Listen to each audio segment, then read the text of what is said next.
Fala família insalubre, tudo bom com vocês? Aqui quem fala é o Gustavo e hoje trazendo mais um vídeo aqui no canal. E no vídeo de hoje eu vou trazer em primeira mão aqui pra vocês toda a análise em cima do token da Blur.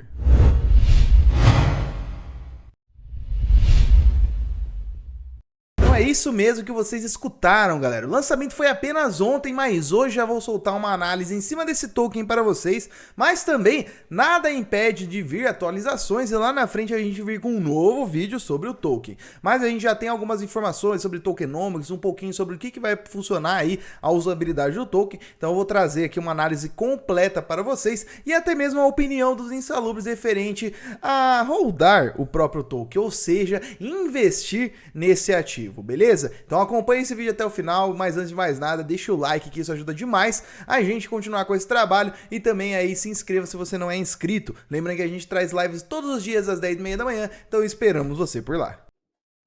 Eu sei que tem pessoas aí que teve dar um pouco perdida aí, poxa, um token Blur, mais um token de lançamento, por que tudo isso em cima disso?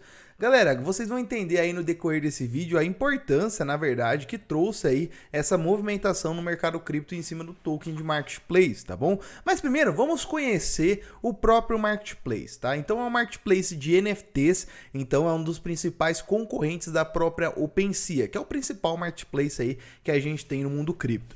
Então ele é um marketplace bastante interessante, ele tem algumas premissas um pouco diferentes, como vocês podem ver, rolou o airdrop, mas a gente vai falar um pouquinho mais sobre esse assunto, e ele é um mercado secundário, então depois lá do mint inicial de cada coleção, você pode ir lá e colocar para vender no próprio marketplace, tá bom? É bem interessante que eles têm a proposta aí de fazer negociações um pouco mais rápidas, sem coletar taxas para a plataforma. Por exemplo, se você vai lá na OpenSea e vende um NFT, geralmente você tem que pagar em torno de 2,5% aí de taxa da própria plataforma. Então aqui no próprio marketplace da Blur a gente já não vê isso. Realmente uma coisa mais interessante, porque é menos taxas aí para a gente pagar em cima de uma venda que a gente faz. Então isso daí realmente traz uma diferença até que interessante. Mas o layout dela é bonitinho, até por assim dizer, mas a gente pode ver a própria parte mesmo das coleções. Isso aqui é a parte inicial, a front page aí do próprio site da Blur.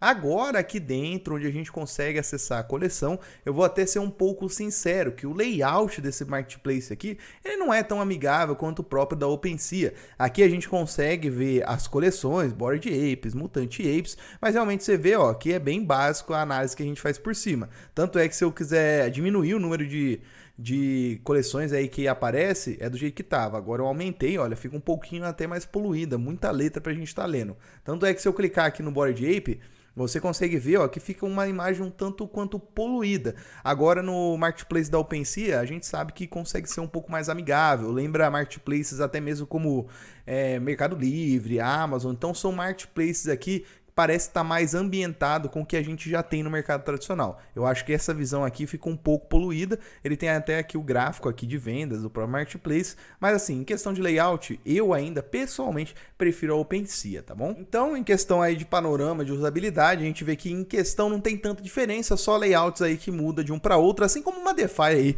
muda de uma para outra, tá bom? Como eu falei para vocês, está rolando o airdrop, na verdade já rolou o airdrop. A gente teve duas fases do airdrop. A primeira fase foi destinada ao airdrop para a galera que conseguiu pelo menos aí subir coleções dentro do marketplace. Por exemplo, eu sou criador de coleções NFTs, vou lá e subo, então quem subiu mais, até mesmo as coleções que ganham mais notoriedade nessa época, são elegíveis a receber o airdrop. Nesse caso aqui, na segunda fase, já os investidores eles tinham que competir, né, por movimentação de Ethereum dentro do marketplace. Então quem mais movimentou Ethereum aí dentro da rede tinha mais chances de estar sendo elegível para receber o airdrop. Então tem galera aí que movimentou milhões, tem galera aí que movimentou suas coleçõezinhas aí bem pouquinho, e tudo é relativo. Tem pessoas que ganham bem mais, tem pessoas que ganham bem menos, mas o que a gente sabe, né, sobre airdrop, que seriam tokens de graça antes do lançamento. Então isso daí é bem interessante a gente entender o movimento, porque é muito lucrativo aí para as pessoas que conseguiram receber, mas às vezes pode afetar um pouquinho o andamento da dinâmica aí do próprio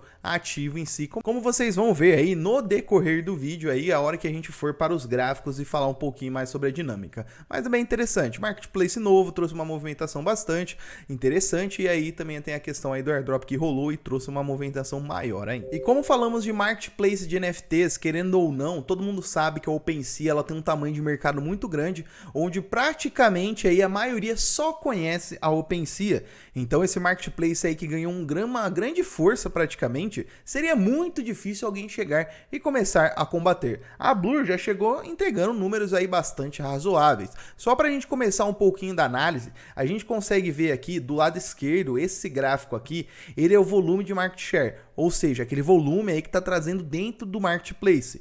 E nesses últimos tempos, galera, desde o lançamento ali que foi para meados de novembro, a Blur tomou um grande pedaço desse market share. Olha aqui, 45% do volume foi para Blur.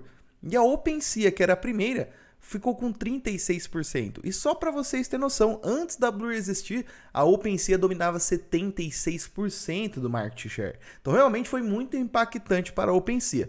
Porém, quando a gente vai ver o número de traders, né, seria o market share de traders, ou seja, os traders que tem lá dentro, os negociantes que tem dentro do marketplace, a gente vê que ainda a OpenSea domina quase 60% desse market share, né? Agora já a Blur ela domina em torno de 28%. Mas realmente a Blur ela chegou chegando com os dois pés no peito e realmente trouxe até um balanço aí na questão do marketplace em cima da OpenSea, mas realmente ela ganhou uma notoriedade bem grande em cima disso. Só para vocês terem noção, comparando o volume anual aqui, na verdade pegando uma média semanal, a gente consegue ver aqui, ó, foi desde antes de novembro, foi para lá para o final de outubro mais ou menos, quando a Blur surgiu, ela já surgiu bagunçando aqui o andamento da OpenSea, que já não tava lá aquelas coisas, mas quando começou a vir um aumento aí, realmente aí o balanço que mexeu bastante esses NFTs veio por conta também desse novo marketplace que surgiu no mercado, que é a própria Blur. E é bem interessante, galera, porque essa briga de marketplace acaba sendo benéfico para a gente. Toda a competitividade que existe acaba sendo benéfico para a gente. Um movimento muito interessante que começou a acontecer é a diferença de preços de marketplaces para marketplace, o que abriu a oportunidade de abrir operações como se fosse uma espécie de arbitragem, onde a galera comprava um NFT dentro de um marketplace para vender dentro de outro marketplace. Coisa que conseguimos ver até nesse exato momento, mesmo após o lançamento do token, que é bem interessante. Galera aí que tem dinheiro, né, esse cash para investir em coleções muito caras, como dos Bored Apes, onde o floor price na OpenSea está 76 etéreos. E se a gente for verificar aqui no próprio marketplace da Blur, por exemplo, quando a gente fala dos Bored Apes, no floor price 69 etéreos. Então quem tem a oportunidade acaba comprando por 69 etéreos dentro aqui do marketplace da Blur e vai lá dentro da OpenSea e acaba conseguindo vender aí por 76 etéreos. Imagina você acabar lucrando aí 6 etéreos só de uma venda de um marketplace para outro. É claro que tem as exceções, a gente tem algumas artes, NFTs que não podem ser negociadas na OpenSea e assim vai, mas isso abriu brecha para oportunidades muito boas de fazer dinheiro. E agora falando sobre o lançamento, galera, foi bastante badalado, não dá para falar que não, realmente tem uma valorização absurda, saiu de 20 centavos, em algumas corretoras abateram mais de 6 dólares, por exemplo, ou seja, mais 50.000% de valorização. Porém, o primeiro minuto, né, galera, é aquilo que a gente fala, é meio 880, às vezes você pode perder, às vezes você pode ganhar. Às vezes tem a oportunidade de investir 10 doletinhas, surfar essa valorização e conseguir vender. Mas às vezes você pode colocar a bolinha aqui na árvore de Natal. Então é um pouco complicado mesmo realmente aí esses momentos de lançamento. E até mesmo alguns dias depois a gente começa a ver a volatilidade comendo. Mas mesmo assim foi um lançamento bastante interessante. Algumas pessoas conseguiram lucrar, mas aí a gente vê, né, se teve o despejo inicial em cima do airdrop ou não, né? Então no caso desse é o grave lançamento, eu estou aqui nos 5 minutos, porque como ele é muito novo, né, não tem muito o que analisar. Então a gente teve aquele candle inicial, depois teve aquela quedinha, depois corrigiu, e o mínimo que ele tocou depois do seu valor de lançamento foi 36 centavos de dólar. Nesse momento, realmente ele já está apresentando uma valorização bastante interessante. Poxa, já está dando 170% para quem comprou nesse fundão aqui. Realmente muito interessante, mas mesmo assim, galera, volta a dizer, acabou de lançar, está suscetível total à volatilidade, mas ele já conseguiu uma colocação até que interessante aí do mercado. Já foi disponibilizado em diversas corretoras já no seu lançamento. Bybit, que inclusive tem link aqui na descrição para ajudar os insalubres. OKX, Kraken, Coinbase, KuCoin. Também é possível você comprar direto na Uniswap. Então realmente ele foi um lançamento que saiu em diversos lugares ao mesmo tempo, o que trouxe essa movimentação. E hoje, nesse exato momento, ele já está quase perto do ranking 100. Ontem ele tocou o ranking 100, atingiu 1 bilhão bilhão de capitalização de mercado, nesse momento aí 340 milhões, então realmente aí ele está naquele momento de volatilidade ainda, mas trouxe muita movimentação, tanto é que as taxas da rede Ethereum subiram absurda no movimento do lançamento. Quando a gente consegue ver aqui, esse é o momento atual de taxa da rede Ethereum. Se você for transacionar Ethereum agora, nesse exato momento, às 3 horas da tarde do dia 15, você vai pagar aqui em torno de 3 dólares, Ethereum para Ethereum aí, de carteira para carteira. Se você for transacionar um token como um SDT, você vai pagar 10 dólares. Realmente é um pouquinho carinho aí, né? Mas no momento do lançamento, galera, só para vocês terem uma noção, vou até pôr minha cabecinha aqui no meio, só para vocês terem uma noção aqui do que aconteceu. 46 dólares naquele momento você iria pagar para transferir Ethereum na rede Ethereum. Se você for transferir aqui um token USDT para outra carteira, 144 dólares. Imagina aqui para montar liquidez na Uniswap, pagando 479 dólares. Isso apenas em horas ali de movimentação por conta desse lançamento. Então realmente não dá para dizer que não foi nada badalado. Agora vamos para um ponto principal, na minha opinião, que é a questão do tokenomics, né, galera? Que isso daí define se eu vou segurar um token na minha carteira, se eu vou somente especular, se eu vou segurar para daqui 10, 15 anos e assim vai, que é a questão do tokenomics, sobre usabilidade e assim vai, tá bom, galera? Então, inicialmente a gente viu que foram 3 bilhões de tokens aí, que é o supply total de tokens Blur. E como eu vi no momento do lançamento, no próprio CoinGeek ou CoinMarketCap, a gente viu que o supply aqui, ó, 360 milhões de Blur, ou seja, apenas 10, 12% aí do supply total está disponível no mercado. Então, já não me agradou naquele momento que eu vi, tá bom? E ele já fala aqui que vão ser acessíveis o supply total entre 4 a 5 anos, tá bom? Então isso daí ele familiariza alguns outros projetos, ele até compara aqui com o próprio token da Uniswap, tá bom? Sobre o cronograma aí de desbloqueio, que é um pouco semelhante, mas aí eu também achei um pouquinho errado. Ficar comparando, né? Poderia ser um pouquinho diferente, mas na minha opinião aí tá ok, questão de desbloqueio de 4 a 5 anos é algo normal que a gente viu, só a questão aí de disponibilizar somente 12% que foi um pouco questionável, tá? Então 51% foi para membros da comunidade Blur, e isso tá incluso, por exemplo, o airdrop, então isso daí tá um pouco vago, né? 51% para a comunidade, o que eles vão fazer com esse 51%? Será que 30% tá para airdrop e foi só 10% agora? Será que 15% eles vão alocar para eventos? A gente não sabe, isso daí fica um pouco vago na minha opinião. 29% aí para os contribuintes passados, ou seja, pode ser quem trabalhou lá, pode ser quem fez parceria, assim vai. 29% vai para a mão desses caras, também é uma parcela bem grande na minha opinião. 19% praticamente, que é esse 18,8%, vai para os investidores que estão por trás. Também aí todos têm a questão aí de desbloqueio ao longo de 4 anos. E 1% são para os advisors, tá bom? Que seriam os conselheiros. Também tem desbloqueio linear em 4 anos. Na minha opinião, a divisão ficou meio vaga, tá bom? Mas vamos ver se eles resolvem isso daí na curva de inflação também, como é que vai funcionar, né?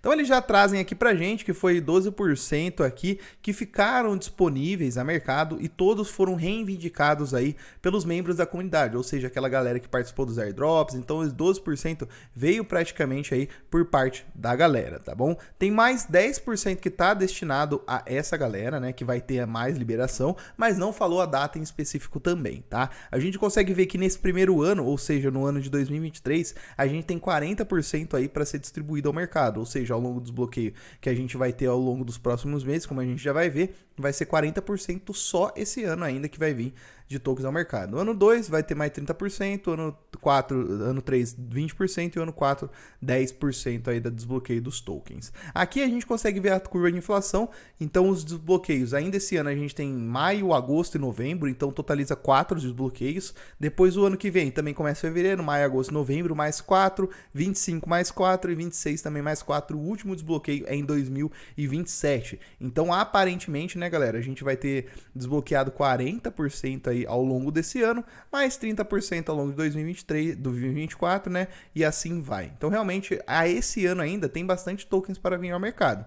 Então, vamos ver se isso daí vai impactar, né? Na gente ver uma valorização aí do token, ou se isso daí vai impactar até mesmo aí para a gente ver o token só ser despejado, né? Então, tem muita movimentação, mas está muito cedo para tirar alguma conclusão. Mas, na minha opinião, realmente eu não fiquei tão animado aí com esse tokenomics devido à inflação do token que está alta. E por último, algo que eu não posso deixar aí de esquecer de falar, né, galera, que ele é apenas um token de governança. Sim, ele é apenas um token de governança, então serve para a gente votar em propostas e apenas isso. Então realmente fica um pouco questionável a usabilidade do token em cima de um token que vai apenas servir para votos de governança. Baseada historicamente no que a gente tem no mundo cripto, isso daí é um pouquinho complicado e depois aí desse tokenomics já fica um pouco mais questionável. Mas é isso, família. Agora vamos para as conclusões finais. Então não dá para descartar a notoriedade que o marketplace da Blur tomou. Ele realmente aí trouxe um movimento muito bom para o mercado, competiu muito forte ali com a OpenSea. A gente viu que a OpenSea ficou baqueada, principalmente em market share. Mas uma coisa que eu não posso negar, por conta desse airdrop, como a gente viu esse funcionamento dele, por mais que a Blur ela tenha pouco tempo de mercado e já conseguiu capturar muita força, ainda assim boa parte desse volume que tem lá dentro, em cima dela, é somente por conta do airdrop. Então muitas pessoas, como a gente viu ali, que estavam competindo ali por negociações aí altas de Ethereum dentro do marketplace, pode ter trazido aí essa questão desse volume muito grande. Tanto é que no gráfico eu trouxe para vocês, o volume maior está por parte da mão da Blur, ali em torno de 45%, porém o número de traders ainda assim maior está na mão da OpenSea, quase 60%. Então muita coisa vai definir depois do airdrop que a gente teve, justamente por conta que a gente vai ver se ela vai consolidar esse número de volume, se ela vai continuar sendo uma oponente muito forte para a OpenSea, a gente vai ver nos próximos dias, já que ocorreu o airdrop. Agora falando sobre o token em si, realmente, pessoalmente, não é um token que vai entrar para minha carteira de hold. Eu vou especular sim, porém especular de uma maneira um pouco diferente. A gente vê que historicamente os tokens de airdrop ele tem uma movimentação interessante, onde ele faz aquele famoso U no gráfico, como já apareceu com o token Optimus, o token LDO, o token Aptos. Todos os tokens que tem airdrop e passam por esse processo de lançamento, a especulação em cima desse U eu acho bastante interessante. Então eu prefiro especular depois que o preço dá aquela caída e eu sentir ali que a galera do airdrop já vendeu, aí sim eu vou montar uma posição. Mas realmente ele não vai entrar para minha carteira de hold, justamente porque eu não quero ter um token tão inflacionário com pouca usabilidade na minha carteira. Mas é isso, família. Espero que tenha gostado do vídeo de hoje, uma análise completa aí sobre o token da Blur, sobre o seu lançamento, sobre até o marketplace que realmente aí muitos não conheciam, mas muitos estão conhecendo justamente por conta desse movimento. Então eu espero que tenha gostado. Se gostaram, deixe seu like aí que ajuda demais. Se inscreva no canal quem não é inscrito. Lembrando que os links aqui para os nossos produtos, sala de ensinar insalubres e também mentoria para DeFi, DeFizeiros, está aqui na descrição. A sala de espera para quando nós abrir novas turmas, vocês estarão presentes lá. Então lembrando que a gente traz live diariamente, todos os dias às 10h30 da manhã. Um forte abraço e falou!